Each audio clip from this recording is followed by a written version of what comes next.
तुम्ही पाहू शकता आता हे धुणं पडलं होतं. आता दुपारचे बघा 1:30 वाजायला आलेले आहेत. आमच्या ताईसाहेब बसल्यात टी व्ही पाहत. त्यांचं चाललं आहे डोरेमॉनचं कार्टून. आणि इकडं आमच्या सासूही झोपलेत. हे बघा त्या झोपून गेलेल्या आहेत. त्याच्यामुळं मग त्यांची दुपारची आरामाची वेळ आहे आणि यायचं आहे पाणी. तर आता 1:30 वाजला आता पाण्याची वेळ होईल. आणि हे बघा कपड्याचे नुसते ढीगच्या ढीग आहे आज धुवायला. आज खूप उशीर झाला कारण रात्रीचे उन्हाळ्याच्या ह्यानी झोपी येत नव्हती आणि त्याच्यामुळे उशीर झाला. मग सगळं काम झालं, मिस्टरांचं जेवण झालं, ते गेले. म्हटलं आता सगळी कामं उरकून आपण आपलं पटापट सगळं उरकून घेऊन मग आपलं टेलरिंगचं काम करावं. पण म्हटलं आता भूकही लागली नाही. म्हटलं आता जाऊ द्या, ठीक आहे. ताईने इथं केली होती कढई रिकामी, त्याच्यात केली होती मॅगी.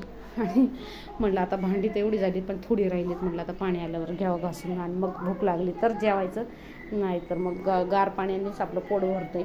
इकडं सगळा पसारा आवरून ठेवला आहे तरी घर एकदा पुन्हा आवरायला आलं आहे. तुम्हाला दिसतच असेल की पसारा हा थोडाफार राहतोच.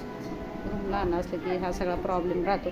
आणि त्याच्यामुळं म्हटलं आता हे डबे बघा पोरींनी वर खाली करून ठेवले आणि मग मला वेळ झाला नाही की ते डबेसुद्धा सरळ होत नाहीत.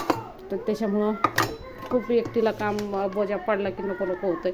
आणि त्याच्यात सासूई बेड रीडर आहेत, त्याच्यामुळे मग त्यांची मदत माझे मिस्टर करत राहतात आणि मी करते तेही करतात. त्यामुळे तेवढं काम उरकतं. पण तुम्हाला सांगायचं उद्देश काय की जे उष्णतेने फार नको नको होऊन गेलं. आणि आभाळ बघा कसं झालं आहे. इकडं नुसतं धुकं असं पडल्यासारखं झालं आहे. साफसफाई केली नाही की मागणं कुठून ना कुठून कोपऱ्याने बघा कचरा येतो. आता ते देवघर आम्ही काढलं होतं कारण ते दुभांगलेलं आहे. देवघर हे दुभांगलेलं तुटलेलं कधीही ठेवू नये म्हणतात. आणि मग आता नवीन आणलेलं देवघर आहे. पण काय होतं आधीमध्ये कधी झुरळं झाली नाही की ते ठेवायला नको वाटतं. लाकडात झुरळं खूप होतात आणि मग त्याच्यामुळं मग आम्ही पण देव असेच खाली मांडले आपले साधे.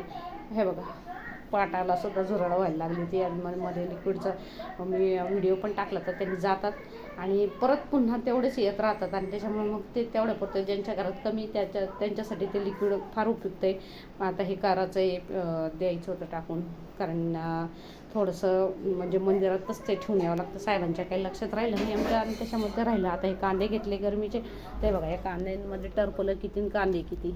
तर आता हे असे कांद्यांमध्ये ही झुरळं होतच राहणार. आणि मग पाहिलं गेलं तर पाणी ठेवले का पाहिलं तर पाण्याच्या बाटल्या बघा इथून कप्प्यातूनच गायब. एक पातेलं फक्त ठेवले. मुली काय करतात येता जाता आपलं पाण्याच्या बाटल्या काढतात, पाणी पितात, ते चाललं.